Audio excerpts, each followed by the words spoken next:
Assalamualaikum warahmatullahi wabarakatuh. Alhamdulillahi rabbil alamin. Asyhadu an la ilaha illallah al-malikul haqqul mubin. Wa asyhadu anna Muhammadan Rasulullahi sadiqul wa'dil amin. Assalatu wassalamu ala afdalil mursalin Nabiyyina Muhammadin wa ala alihi wa tabi'in, amma ba'd. Yang saya hormati Ketua PCM Kanor dan seluruh jajarannya, Bapak-bapak dan saudara sekalian yang dimuliakan Allah. Alhamdulillah pada malam hari ini kita masih diberikan oleh Allah Subhanahu wa taala yang berupa kesehatan dan juga kesempatan, sehingga kita masih tetap bisa istiqomah dalam upaya kita mentradisikan keilmuan di lingkungan Muhammadiyah melalui kajian ketarjian. Salawat dan salam semoga tetap terlimpahkan kepada Nabiullah Muhammad SAW, keluarganya, sahabatnya, dan seluruh orang yang mengikuti sunnahnya sampai hari kiamat. Bapak dan saudara sekalian yang dimuliakan Allah, karena kita menjelang puasa ya, insya Allah minggu depan kita sudah melaksanakan puasa, maka kajian kita pada malam hari ini akan mengangkat sebuah topik yang berkaitan dengan tuntunan Ramadan menurut tarjih Muhammadiyah. Tapi sebelumnya yang penting untuk kita ketahui dan kita kaji bersama berkaitan dengan maklumat pimpinan pusat Muhammadiyah tentang penetapan hasil hisab Ramadan, Syawal dan Dzulhijjah 1445 Hijriah, yang mana satu Ramadan itu insya Allah jatuh pada hari Senin Pahing tanggal 11 Maret tahun 2024. Insya Allah hari Ahad kita sudah melaksanakan apa? Tarawih. Kemudian Seninnya itu tanggal 1 Ramadan kita sudah mulai puasa. Ini hasil hisab Muhammadiyah, yang mana hisab Muhammadiyah itu disebut hisab hakiki wujudul apa? Wujudul hilal. Hisab hakiki wujudul hilal itu maksudnya apa? Kalau disebut hisab artinya Muhammadiyah sudah tidak memakai ru'yah. Jadi ru'yatul hilal itu salah satu metode dalam menentukan awal bulan, tapi dengan melihat bulan secara kasat mata. Itu dilakukan pada tanggal 29 Sya'ban. Kalau bulan tidak kelihatan dilakukan apa? Istiqmal. Istiqmal itu menggenapkan usia bulan dari 29 menjadi 30. Itu metode yang pertama, yaitu ru'yatul hilal, yang secara umum dipakai oleh mayoritas umat Islam di dunia dan juga di Indonesia. Tetapi Muhammadiyah itu menggunakan hisab, sudah beralih dari ru'yatul hilal ke hisab, nanti tahun depan beralih ke kalender hijriah global, sebagaimana yang sudah disepakati di Munas Tarjih ke-32 di Pekalongan minggu yang lalu. Nah, Muhammadiyah itu berarti kalau disebut hisab tidak pakai ru'yah. Hisabnya itu hakiki.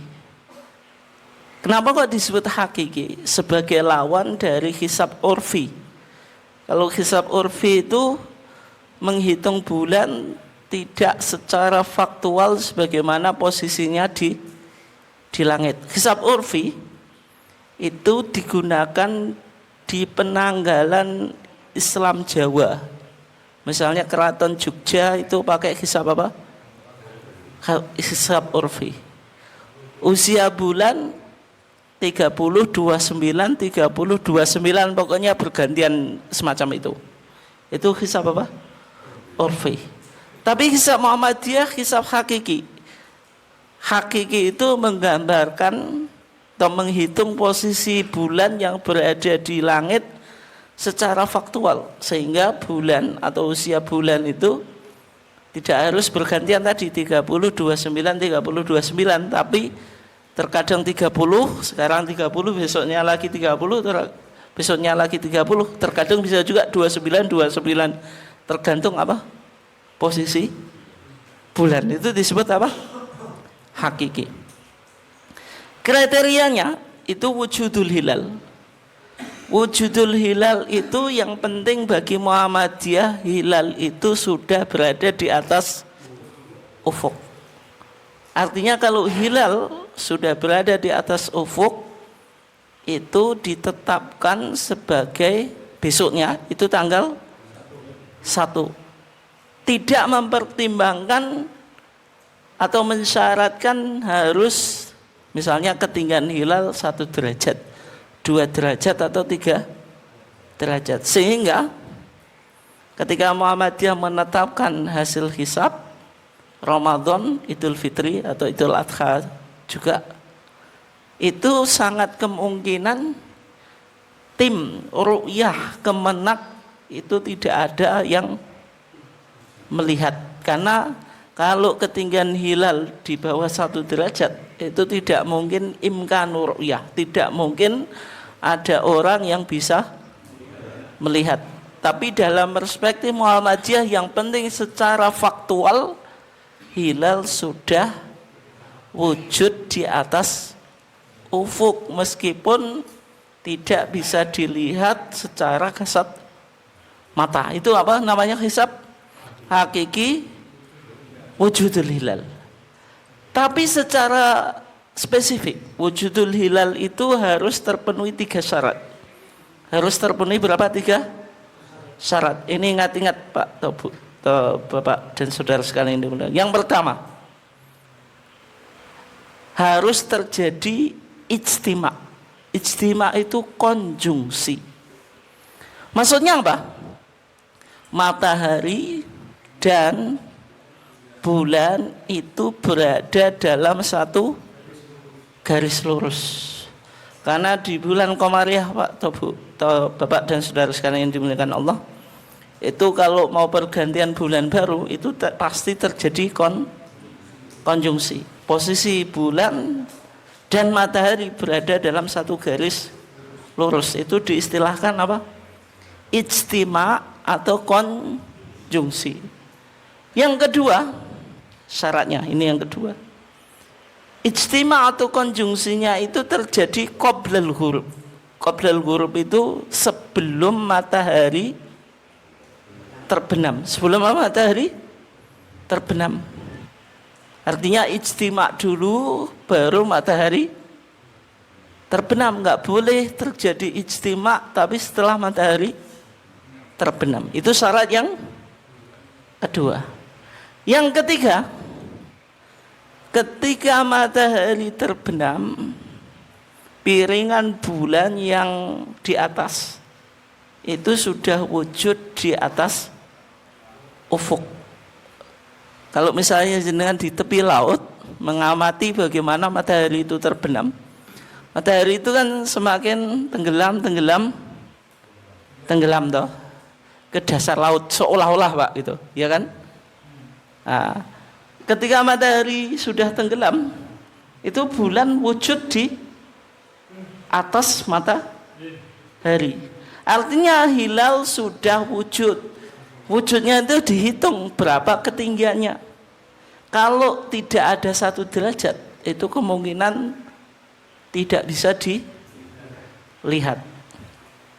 Berarti intinya ya, syaratnya ru'yah hakiki wujudul hilal 3. Yang pertama apa tadi?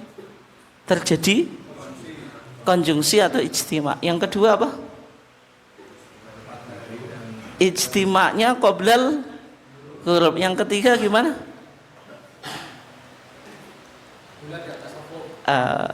Bulan di atas ufuk. Maksudnya apa?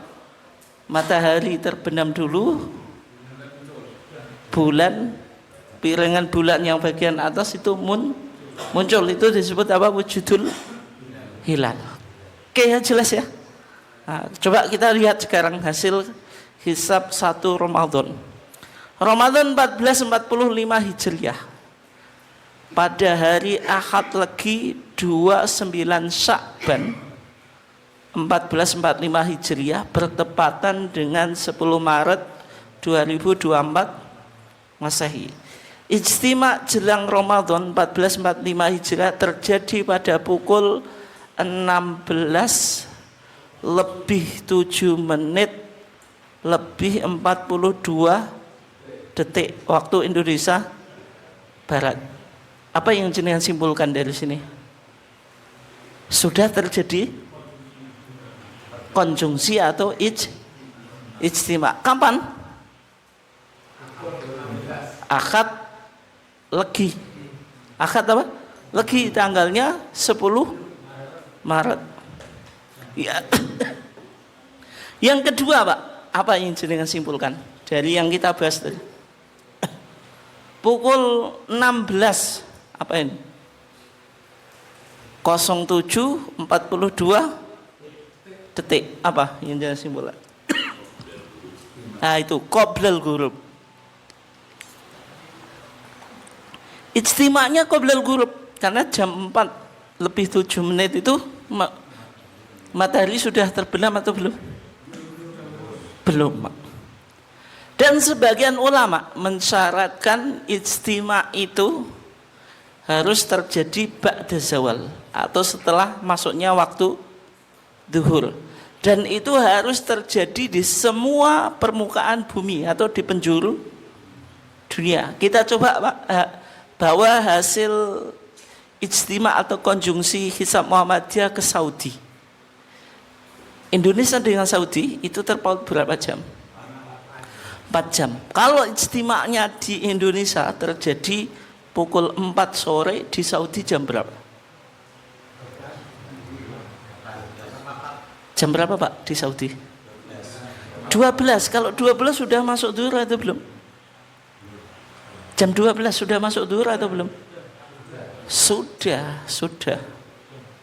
Sehingga tidak ada masalah gitu. Oke ya.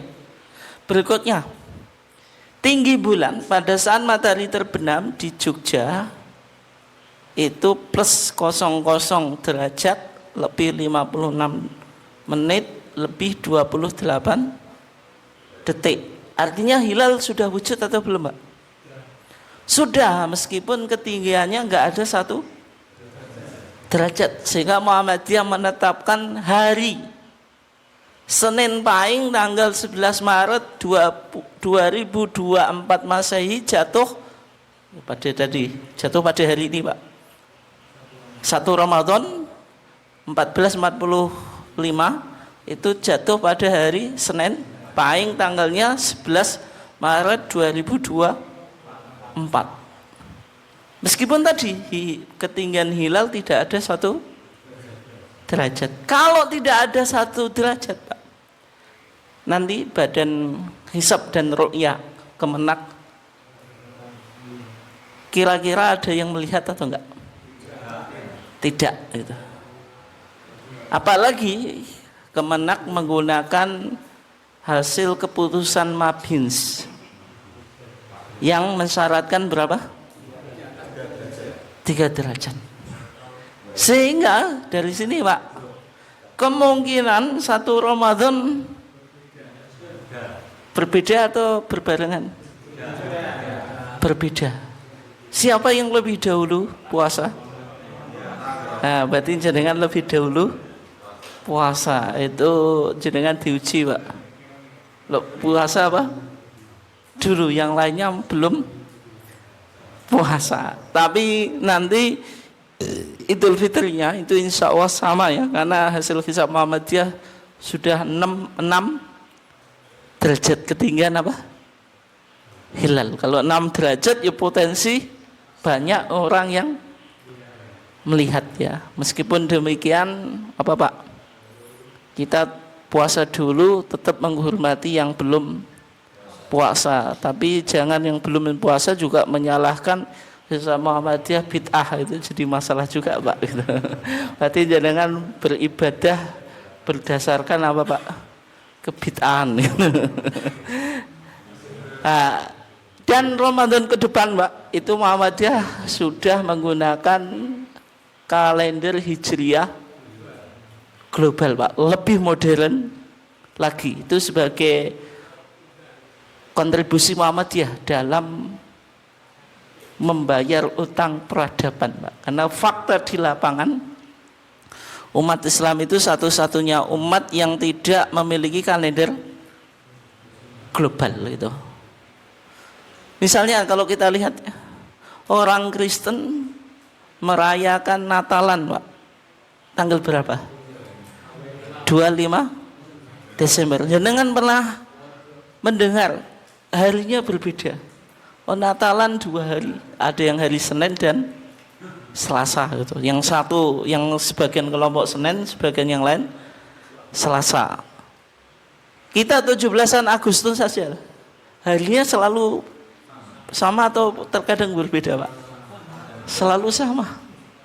Tapi ketika kita puasa, ketika kita Idul Fitri, semuanya sepakat Pak, kalau puasa itu harus dilakukan tanggal 1 Ramadan. Idul Fitri 1 Syawal, tapi dalam menentukan kapan 1 Ramadan, kapan 1 Syawal, itu terdapat 2 kelompok Pak. Semuanya mengaku puasa Ramadannya ya 1 Ramadan. Berarti kalau jenengan Senin ini, jenengan harus yakin Pak, kalau Senin 1 Ramadan. Kalau jenengan nggak yakin, puasanya nggak sah itu.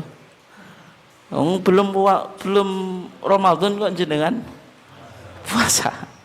Yang nanti puasa Selasa juga harus yakin kalau Selasa 1 Ramadan. Ini bagaimana?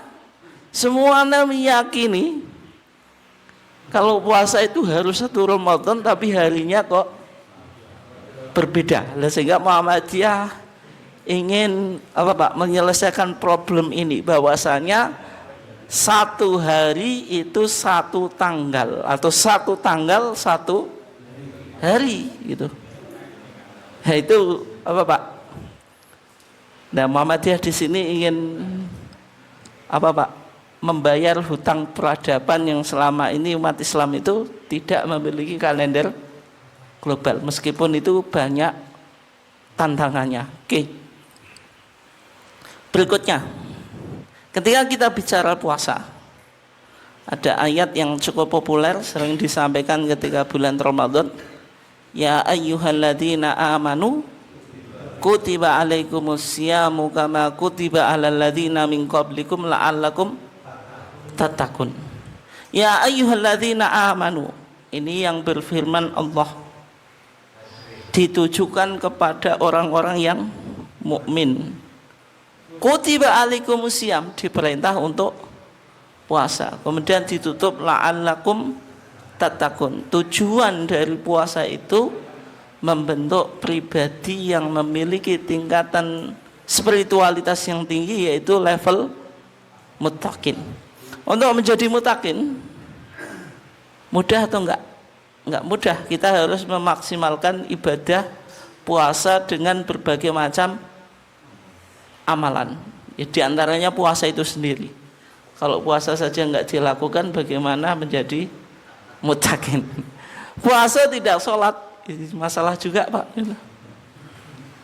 Karena sebagian orang apa Pak, takut kalau dibilang enggak puasa, tapi biasanya enggak sholat, sehingga di bulan Ramadan tetap puasa, tapi enggak sholat itu. Tapi masih mending Pak, kadang-kadang ya sama sekali enggak mau, daripada saya enggak sholat, puasa ya sekalian tidak.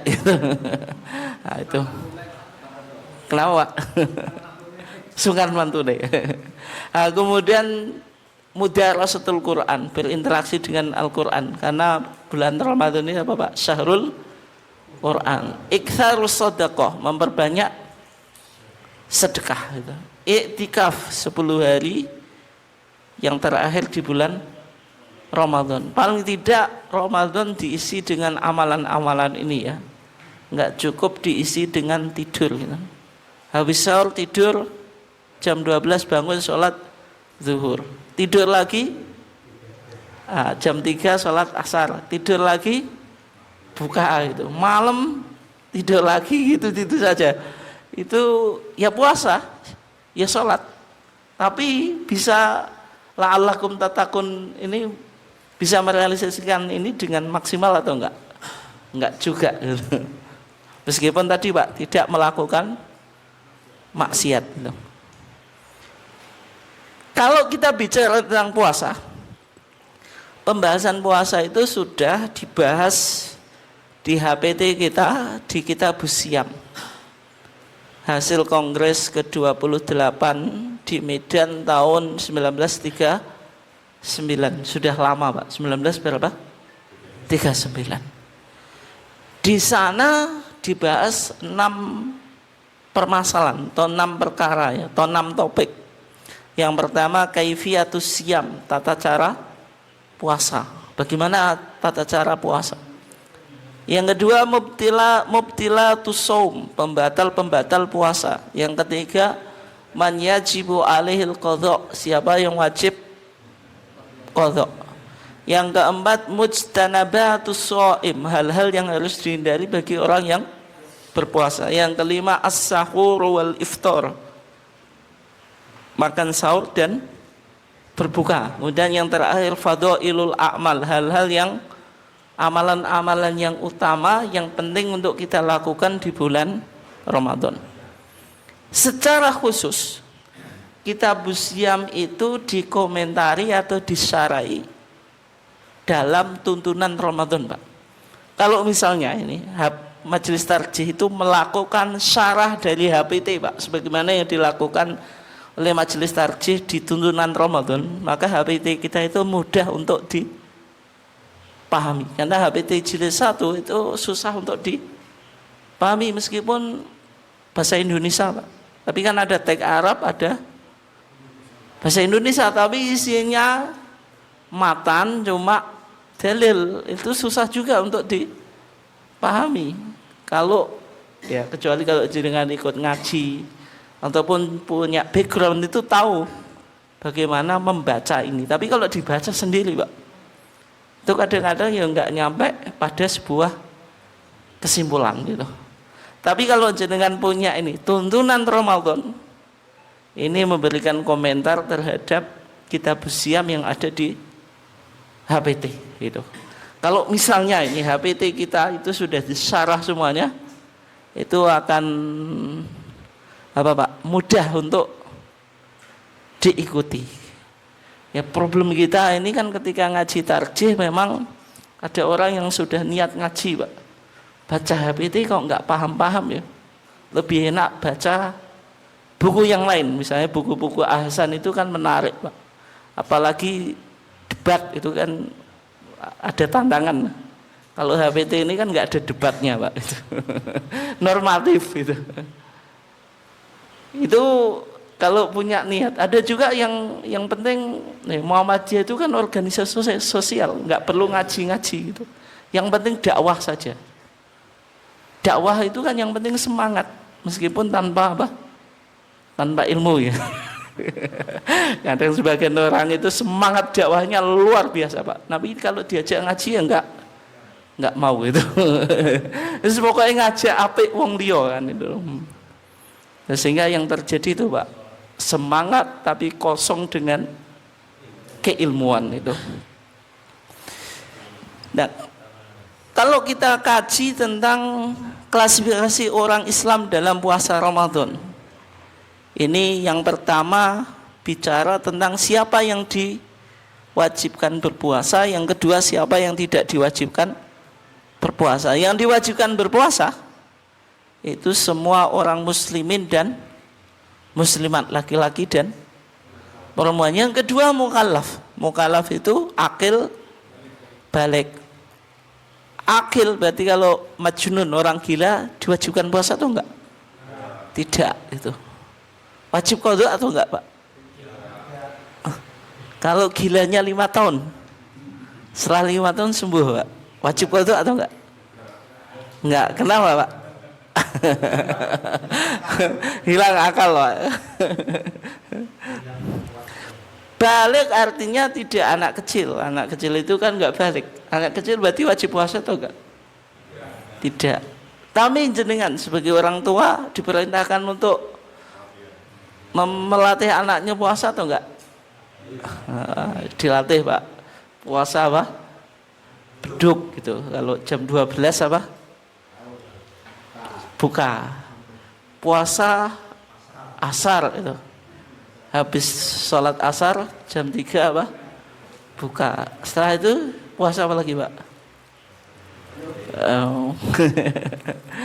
Ada puasa sungan gitu.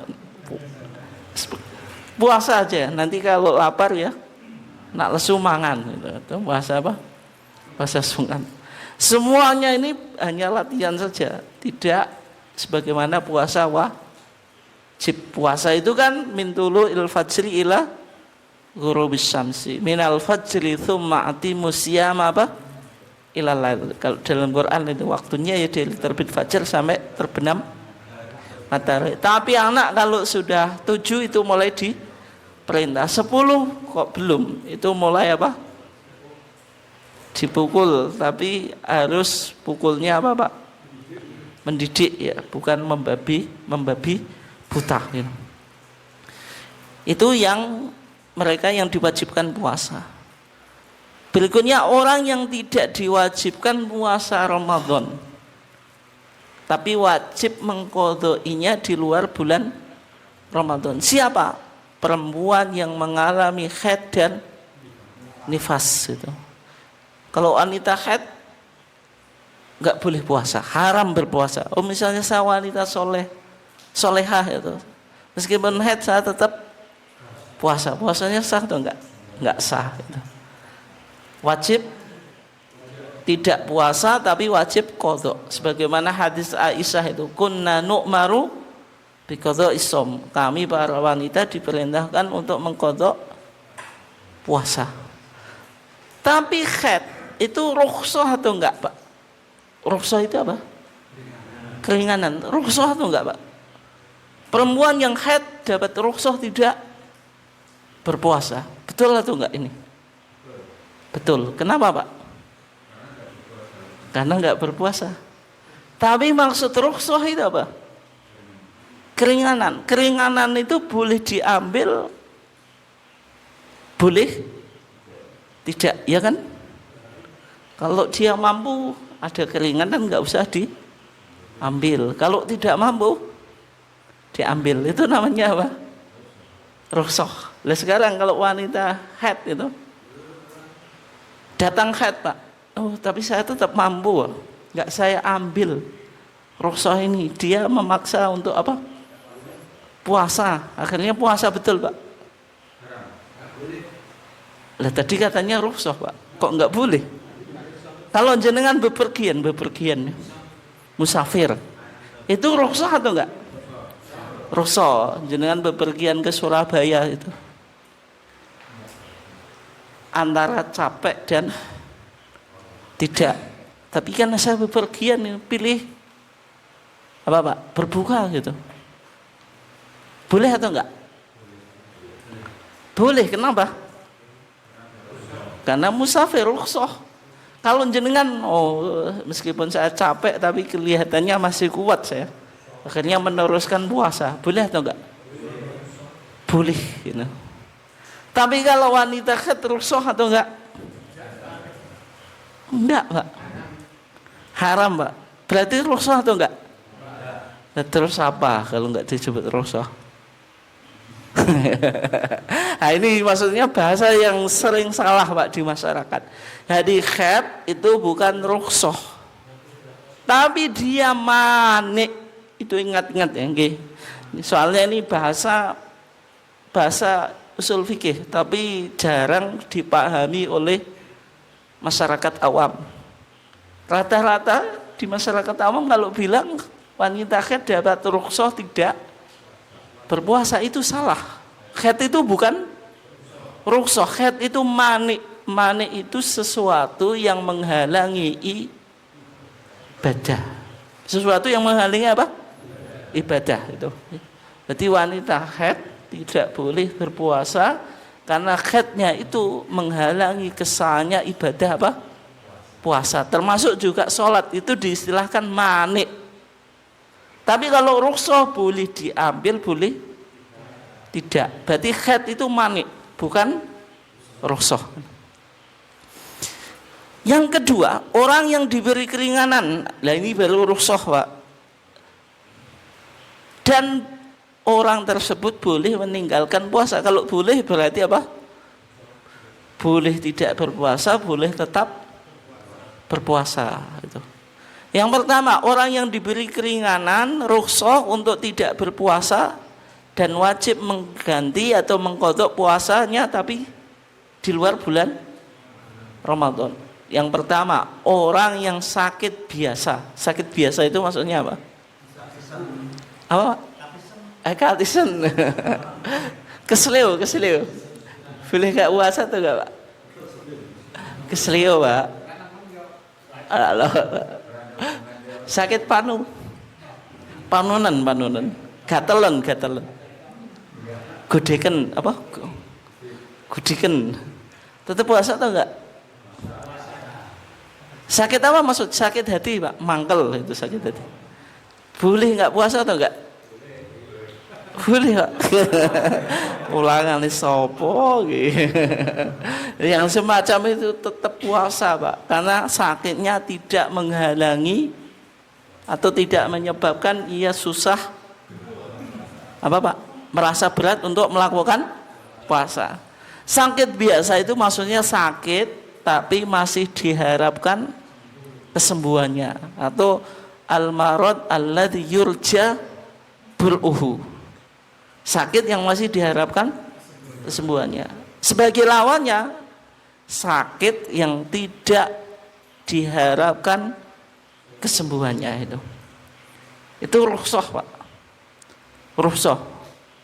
Tapi lihat kondisi jenengan gitu. Meskipun puasa merasa berat gitu, tapi sekiranya kalau puasa akibatnya enggak fatal, Pak, jenengan memilih puasa sah atau enggak? Sah. Tapi kalau jenengan sakit, tahu kalau jenengan memaksakan puasa berakibat fatal, hukumnya apa, Pak? Wajib berbuka. Misalnya kalau orang kelaparannya betul-betul, Pak, kalau nggak makan ya meninggal gitu. Atau haus, kalau nggak minum ya kira-kira potensi apa, Pak? Semaput. Wajib buka atau enggak? Wajib buka, Pak. Itu yang disebut apa? Sakit biasa. Yang kedua, orang yang sedang bepergian. Bepergian ini apakah ada batasannya, Pak? Kalau dalam mazhab Syafi'i, sebagaimana jarak orang yang diperbolehkan apa? Mengqashar salat. Berapa kilo, Pak? Sittata asyara farsakhon. 16 farsa. 16 farsa itu kurang lebih ya 85 kilo. Kesini Surabaya berapa kilo, Pak? 90, berarti ya boleh, Pak. Itu menurut mazhab Syafi'i. Kalau mazhab Dzahiri dan juga di Muhammadiyah, Pak, yang penting orang tersebut disebut musafir. Tidak harus ada jarak tertentu. Tapi ukuran seseorang disebut musafir, Pak, itu ukurannya apa? Kalau jenengan pergi ke kota Bojonegoro, Pak, musafir atau enggak? Musafir, Pak. Jenengan tanya ke tetangga, Pak, saya tak ngontel ke kemana, Pak? Ke kota Bojonegoro, musafir atau enggak? Tapi jangan satu orang, Pak. Tiap jalan jenengan tanya. Kalau disebut musafir ya berarti musafir, Pak. Palingnya jawabannya wong kok bento. Pergi ke apa? Ke kota Bojonegoro musafir atau enggak secara adat? Tidak mungkin. Kalau yang jawab waras, Pak, itu enggak mungkin disebut musafir gitu. Sehingga musafir ini, ciri orang musafir apa, Pak? Bawa bekal. Nah, kalau jenengan mau ke Bojonegoro bawa koper enggak apa-apa. Bawa koper. Itu tanyakan orang-orang, nanti disebut musafir, Pak.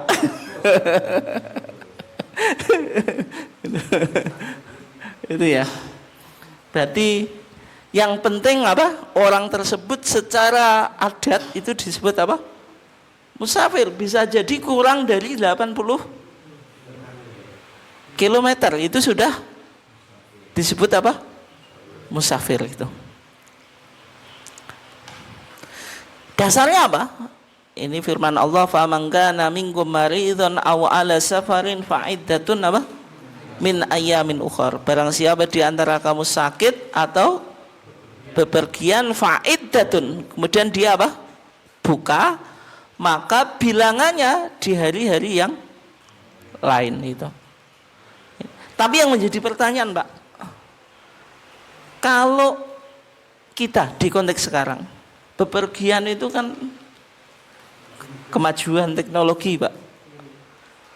Bepergian itu, kalau Nabi dulu menggambarkan bepergian itu kita atun minal adab, bagian dari apa, Pak? Sebagian dari siksa. Lah sekarang bepergian itu, Pak, menikmati atau enggak? Wong sekarang, orang sekarang menyebut bepergian itu healing, Pak, katanya. Healing gitu. Kalau kita bepergian di konteks modern, pergi ke Surabaya naik mobil, naik bis, naik kereta api, apalagi yang punya driver, Pak. Jenengan meskipun bulan Ramadan ada AC-nya nyalain, tidur, bangun sampai Surabaya, itu kira-kira capek atau enggak? Enggak. Tapi disebut musafir atau enggak? Iya. Boleh berbuka atau enggak? Tapi mana yang lebih baik? Puasa. Kenapa kok puasa? Nah itu, karena mengqadha itu lebih berat daripada puasa. Kenapa, Pak? Kalau qadha itu kan jenengan puasa sendirian, yang lainnya tetap ada makan. Yang kedua apa? Kalau jenengan puasa di bulan Ramadan itu dapat keutamaan apa, Pak? Bulan Ramadan. Kalau qadha, boleh nggak qadha di bulan Ramadan? Nah, misalnya kemarin jenengan punya hutang puasa 1 bulan karena sakit. Ramadan ini saya gunakan untuk mengqadha. Boleh atau enggak, Pak? Niat qadha? Enggak boleh, Pak, enggak boleh itu. Kenapa? Karena dalam ayat ini, faman kana minkum maridun aw ala safarin fa'iddatun min ayyamin ukhra. Faidah, maka bilangannya dari hari-hari yang lain. Hari-hari lain ini harus di luar bulan Ramadan, enggak boleh di dalam bulan Ramadan. Itu ya, berarti qadha tidak boleh dilakukan di bulan Ramadan. Kemudian yang berikutnya, orang yang boleh meninggalkan puasa dan menggantinya dengan fidyah 1 mud kurang lebih 6 ons. 1 mud, Pak. Kalau kita zakatul fitri itu berapa Pak? 1 sok. 1 sok itu sama dengan 1 mud. 1 mud itu berapa? Hitungan yang konvensional, Pak. Telapak, 2 telapak tangannya jenengan dekapkan, Pak. Digawe nyawuk beras. Sak cawukan iki napa? 1 mud. Itu berapa on, Pak? 6. Nanti jenengan coba praktekan ya. Tapi tangannya jangan terlalu kecil atau terlalu besar, yang standar. Saya belum pernah nyoba, Pak. Jenengan coba praktekan. kurang lebih berapa? 6 on. Lah sehingga fitri itu zakatul fitri satu sok kan 4 mut Pak. Berarti 6 on kali 4 sama dengan 24, berarti 2 kilo 4 on. Kenapa kok menjadi 2,5 kilo? Karena sudah mempertimbangkan beras jenengan ada kerikil, ada apa lagi Pak? Las dan sebagainya itu. Sehingga digenapkan 2,5 kilo. Atau bisa juga memberikan makanan yang instan, sudah siap saji. Standarnya bagaimana? Standar yang jenengan makan sehari-hari. Misalnya tiap hari jenengan lauknya ayam, apa Pak? Daging sapi, yaitu yang digunakan untuk apa? Fidyah. Nggak boleh misalnya tiap hari makan daging sapi, apa Pak? Ikan ayam gitu. Terus fidyahnya pindang. Nah, itu nggak boleh Pak, nggak boleh. Tapi nanti tiap hari dengan makannya pindang, fidyahnya pindang ya boleh. Tapi karena fidyah ini jenengan mau menjaga kualitas, kalau gitu kasih apa telur atau kasih ayam ya berarti boleh atau enggak? Boleh gitu. Itu ya. Boleh makanan instan. Misalnya sudah dikasih ya kayak yang dibuat bancaan itu Pak. Ya. Itu kasih minum boleh juga itu. Nah, ini setiap hari Pak. Apakah boleh dirapel?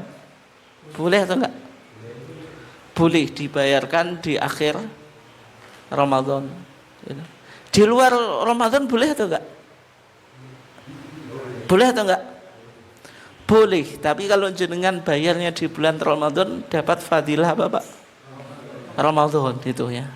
Kalau misalnya dibayar di luar bulan Ramadan ya tetap boleh, tetap sah ya.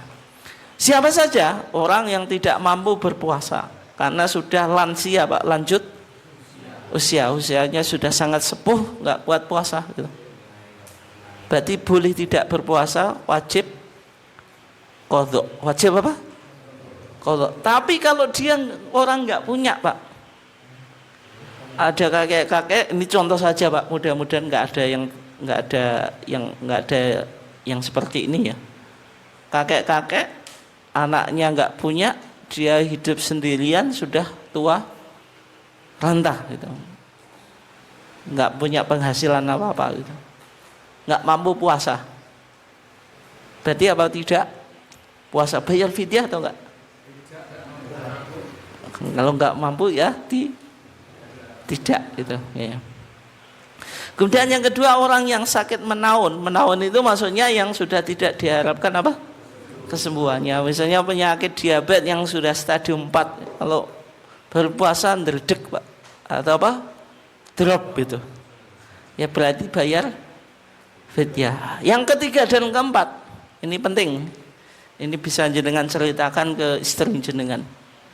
Perempuan hamil dan menyusui itu kalau di Muhammadiyah bayar fidyah saja Pak, tidak qadha, tidak juga qadha dan fidyah. Tapi kalau dalam mazhab Syafi'i Pak, nanti jenengan dengar apa, kalau mendengarkan ceramah Ramadan atau apalah yang di radio apa, pasti mereka bilang dalam mazhab Syafi'i, wanita hamil dan menyusui itu dilihat dulu, dia tidak berpuasanya takut pada siapa, dirinya atau anaknya atau bayinya.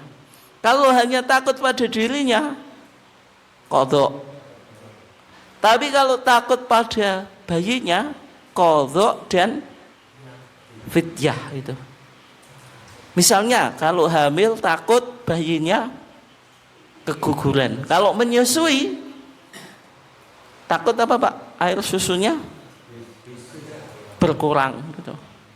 Yang semacam itu qadha plus fidyah.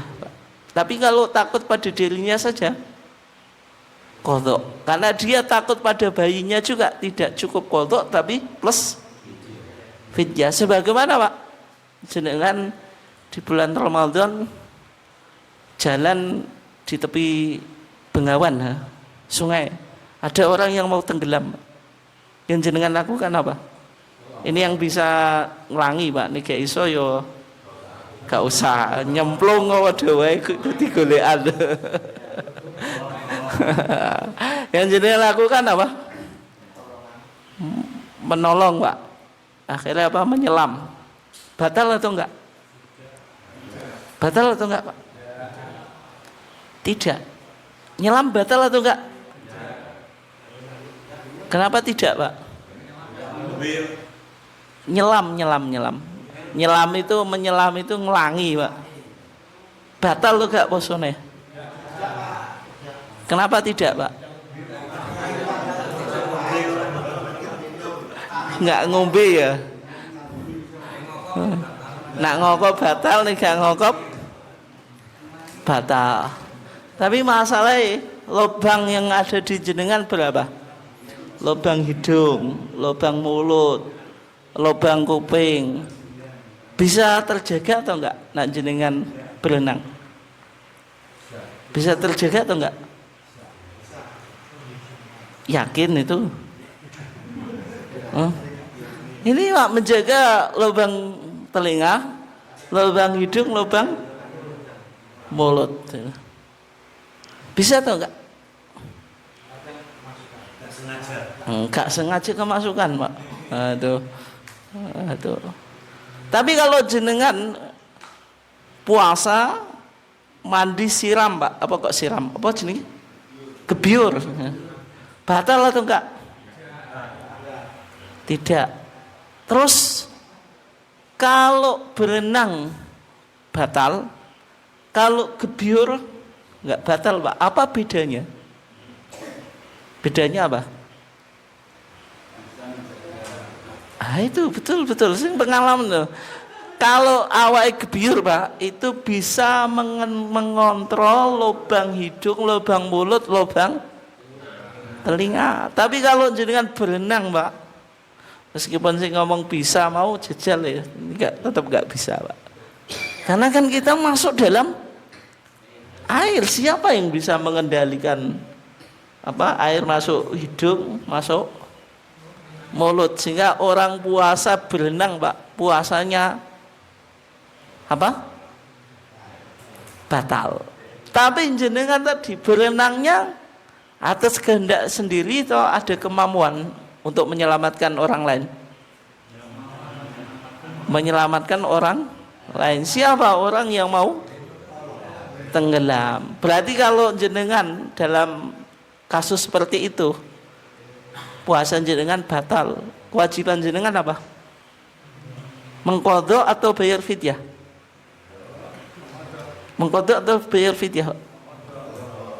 Kenapa qadha Pak?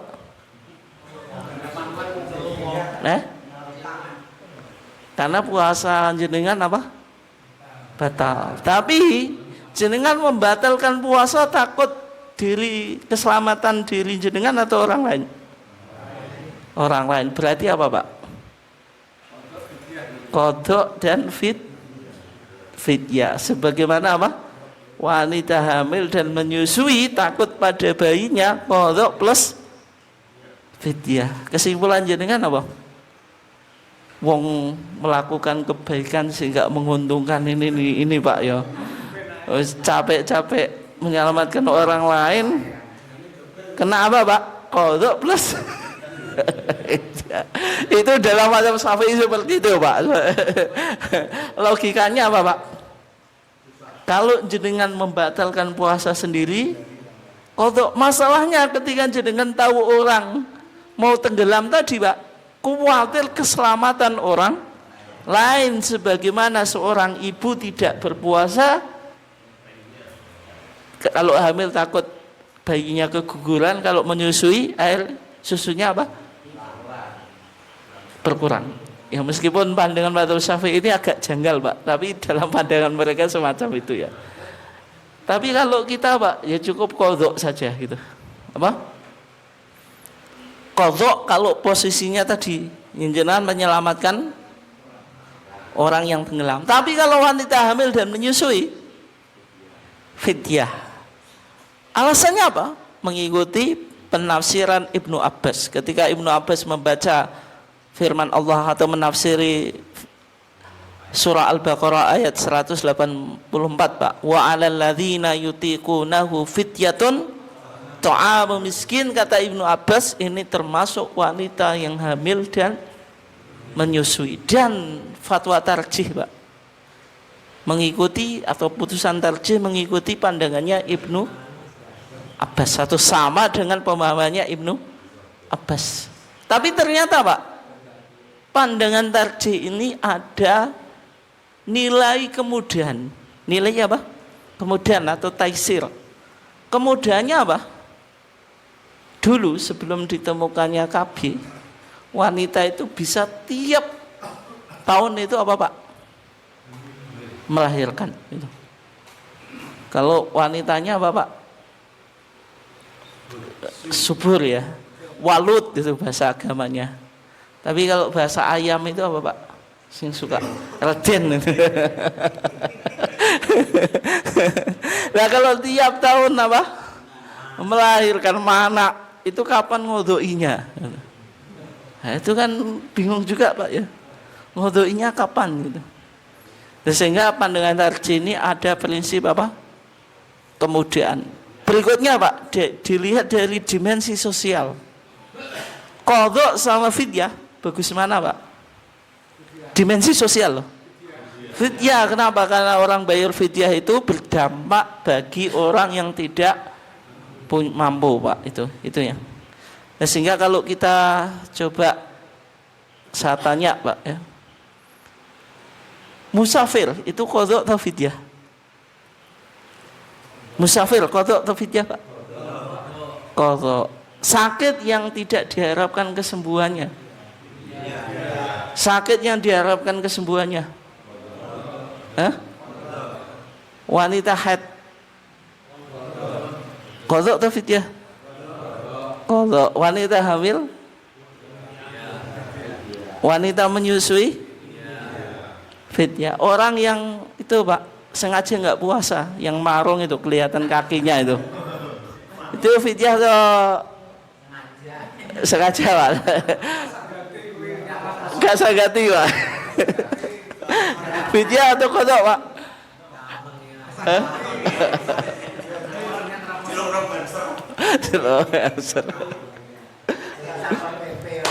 Qadha atau fidyah atau sama sekali tidak mengqadha dan fidyah, Pak? Sama sekali kok, penak tenan ya. Lah kalau mau tobat gimana, Pak? Ya tobat saja gitu ya. Semacam itu tetap wajib qadha. Dasarnya apa? Dasarnya sebagaimana orang yang mengumpuli istrinya di siang hari di bulan Ramadan. Nabi kan bersabda, berkata kepada laki-laki itu, wasum yauman makanah, suruh mengganti puasa yang ia sengaja apa, Pak? Tinggalkan karena apa? Menggauli istri. Kan berarti dia sengaja, Pak. Sehingga orang yang sengaja tidak puasa tetap apa?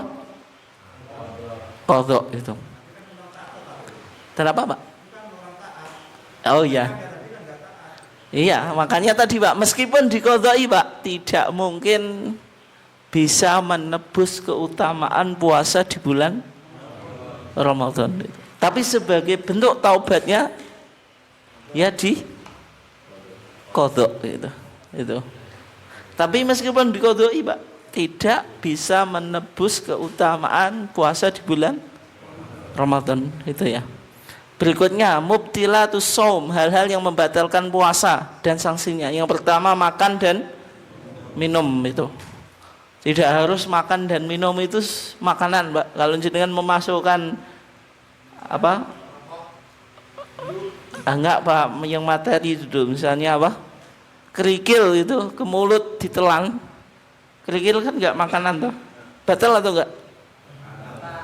Tapi itu tidak disebut makan, Pak. Ya mangadu ya mangan kerikil.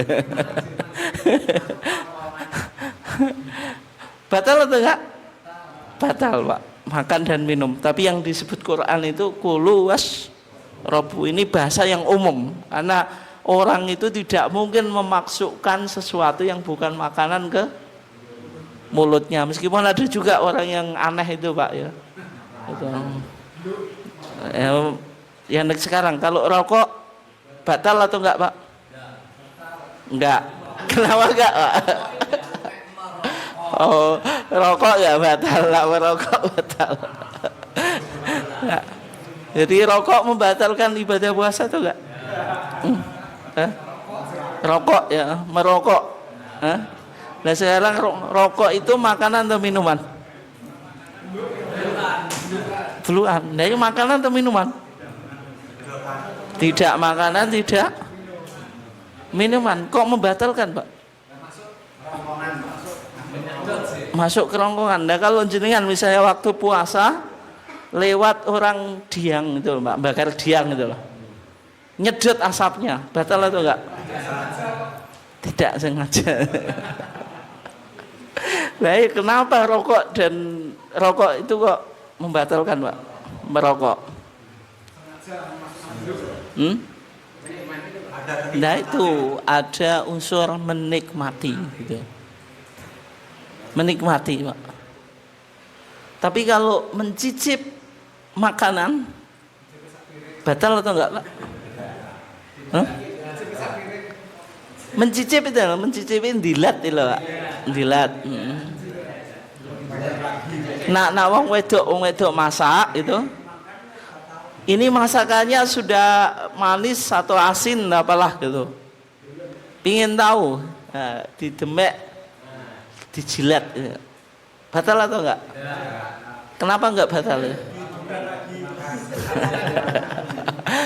Itu enggak membatalkan ya, tapi kalau berlebihan dimakruhkan. Kenapa Pak? Ya kalau berlebihan bisa membatalkan. Kayak jenengan berkumur atau istinsyak, menghirup air ke hidung. Makanya Nabi bilang wabalik fil istinsyak malam takun apa? So iman, kalau orang berwudu itu suruh serius dalam menghirup air ke hidung, tapi malam takun so iman, selagi engkau tidak puasa. Kenapa? Potensi nak berlebihan apa Pak? Masuk ke dalam hidung gitu. Jadi rokok itu kan asapnya masuk ke tenggorokan atau enggak Pak? Masuk gitu. Masuk Pak gitu. Dan yang kedua karena ada tadi Pak, rasa menikmati sebagaimana makanan gitu. Dan kalau orang sing sudah kecanduan Pak, sing gak betahi nak poso ya apa? Rokoke nak lesunu ya kuat ae. Pernyataan apa? Pernyataan ini entah betul atau enggak. Oke, berikutnya ya. Melakukan jima atau hubungan suami istri. Orang yang jima di siang hari bulan Ramadan Pak, puasanya batal. Yang pertama. Yang kedua, dia wajib mengqadai puasa yang ia apa? Tinggalkan. Apakah cukup itu saja plus bayar kafaroh? Kafaroh itu apa? Denda. Dendanya milih dari 3 ini.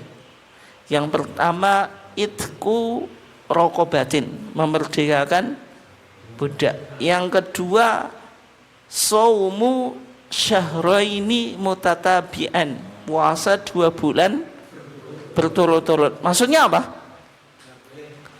Nggak boleh putus. Misalnya 15 hari, hari yang ke-16 nggak puasa, berarti mengulangi dari awal. Itu mutatabi'an. Kalau tidak mampu, it'amu sitina miskinan, ngasih makan 60 orang miskin. Setiap 1 orang 1 mud atau sebagaimana fidyah tadi. Yang menjadi pertanyaan, apakah kafarah ini dilakukan secara berurutan Pak? Berarti yang langkah pertama jenengan cari budak dulu, nggak ada, tinggal 2 opsi, puasa dulu, kalau nggak mampu baru ngasih makan 60 orang miskin. Dan sakulani gak kuat kok, kecolongan di sana. 2 bulan yang sudah menjelang habis Pak, kecolongannya. Kalau madzhab Syafi'i harus dilakukan secara berurut dulu Pak. Coba puasa, kalau enggak kuat ya makan. Tapi dalam madzhab Maliki, karena di hadis yang lainnya Pak, kalau hadis yang secara umum kan fa'ilam tastati, kalau engkau tidak mampu, berarti seolah-olah Rasulullah Bapak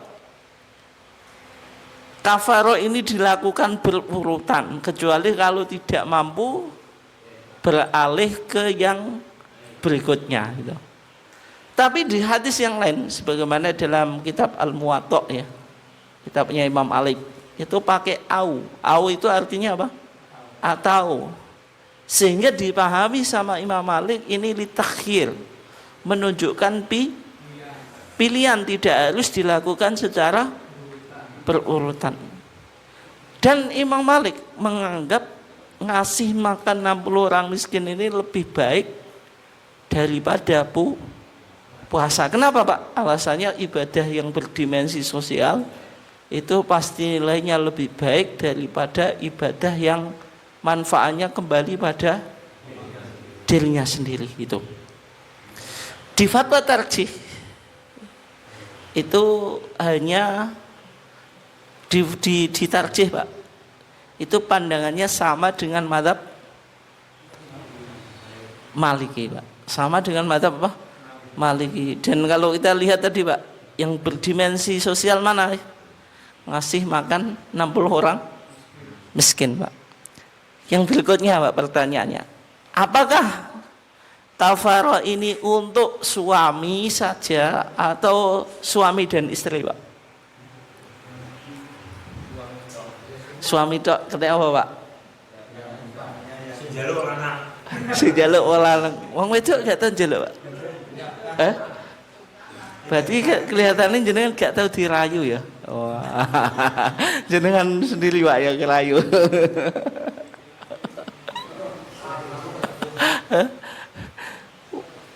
Kafarah ini untuk dua-duanya atau suami saja? Kenapa suami saja? Karena suami yang berhak memberikan nafkah, baik nafkah apa Pak? Lahir dan batin. Padahal nafkah batin itu juga dua-duanya butuh ya Pak. Waduh butuh ya. Kalau sama-sama butuh kok hanya apa Pak? Suami, kok enggak suami istri? Tuh, kafarah satu untuk berdua. Nah, kalau madzhab selain madzhab Syafi'i Pak bilang, karena tadi yang butuh itu dua-duanya, jadi dua-duanya ya bayar kafarah. Tapi madzhab Syafi'i sebagaimana yang disampaikan tadi, karena ini ibadah maliyah Pak, ibadah yang berupa apa? Harta secara umum dibebankan kepada siapa? Suami, ngasih nafkah suami. Kalau mau nikah yang ngasih mahar siapa Pak? Calon suami atau calon istri? Suami gitu. Dan sehingga karena ini berkaitan dengan ibadah maliyah, ya berarti apa? Suami saja. Yang kedua Pak, di hadis tersebut itu Nabi tidak menjelaskan kafarah ini untuk apa? Istri, hanya katakan ja'a rajulun ila nabiyyi, kan dalam hadisnya, hadis Abu Hurairah, seseorang datang kepada Nabi, faqal ahlaktu ya Rasulullah, saya telah binasa ya Rasulullah. Rasulullah kan bertanya, wa ma ahlakaka, apa yang engkau menyebabkan engkau binasa atau celaka? Dia bilang, ya Rasulullah, waqatu imraati wa ana shaimun, atau fi nahari Ramadan, saya menyetubui istri saya di siang hari bulan Ramadan. Tapi Nabi tidak pernah menjelaskan kafarah ini juga untuk perempuan. Nah, sehingga kalau ditarjih hanya kewajiban laki-laki sebagaimana madzhab Syafi'i gitu. Tapi Pak, kalau misalnya jimaknya itu berulang-ulang Pak, nah itu Enggak sehari dihitung sehari Pak, tapi berulang-ulang maksudnya tidak hanya 1 hari, 2 hari Pak. 2 kali Pak, itu tergantung hitungannya apa hariannya itu. Kalau 2 hari ya berarti 60 ya berapa Pak? 120 gitu ya. Iya itu. Itu ya. Berikutnya yang ketiga, muntah dengan sengaja. Man dara'ahul qai fala qada'a alaihi wa man istaqa'a falyaqdi ya.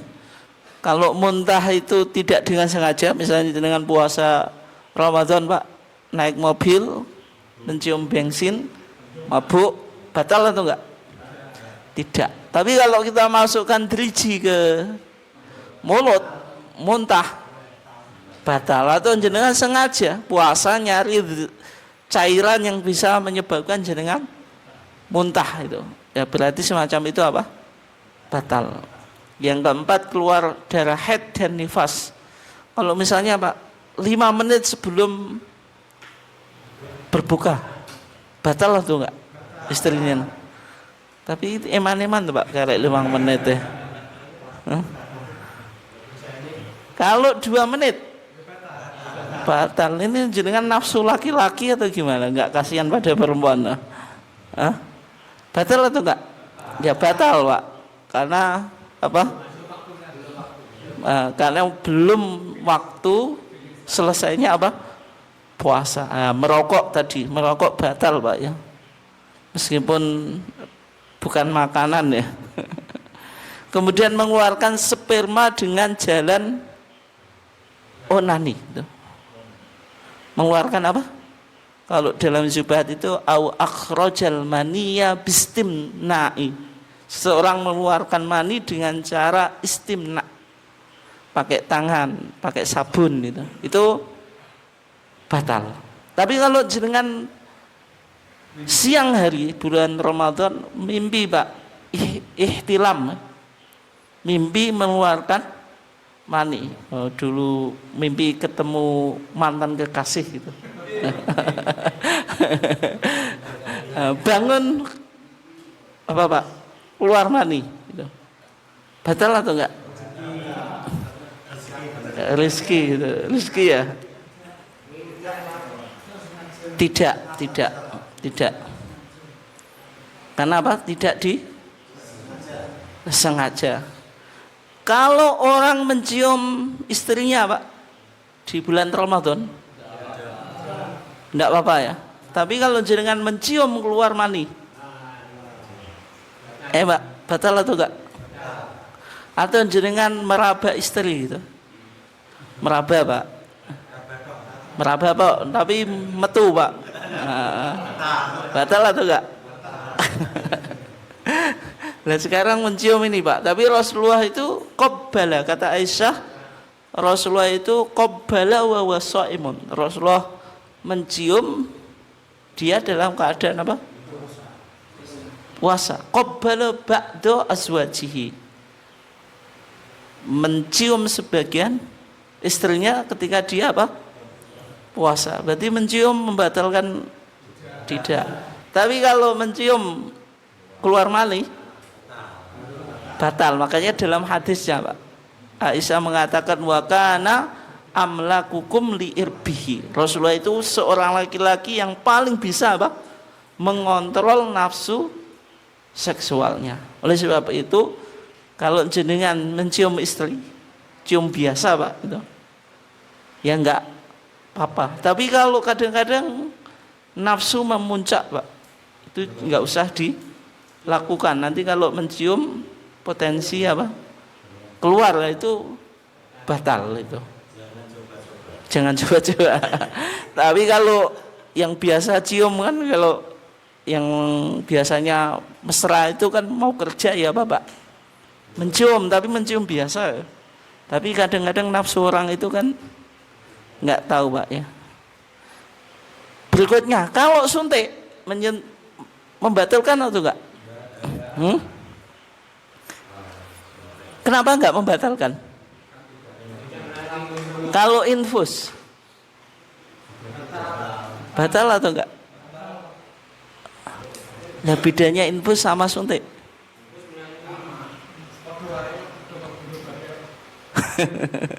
Nah, kalau suntik itu tidak membatalkan, Pak. Termasuk vaksinasi. Tapi kalau suntik yang menambah energi, misalnya suntik vitamin, infus, itu membatalkan. Itu bedanya. Sehingga ketika masa COVID kemarin, pandemi COVID itu, Majelis Tarjih memfatwakan berkaitan dengan vaksinasi di bulan Ramadan. Kesimpulannya vaksinasi di bulan Ramadan itu tidak membatalkan puasa, karena vaksin itu bukan termasuk suntik yang memberikan energi. Meskipun vaksinasi itu memperkuat dari daya tahan tubuh atau bisa memproteksi dari serangan virus, tapi kan tidak menambah energi sebagaimana infus gitu. Itu ya, kurang lebih itu. Mungkin nanti suatu saat di bulan Ramadan juga kita masih ngaji tentang puasa sehingga enggak kita habiskan. Ada yang ditanyakan atau enggak?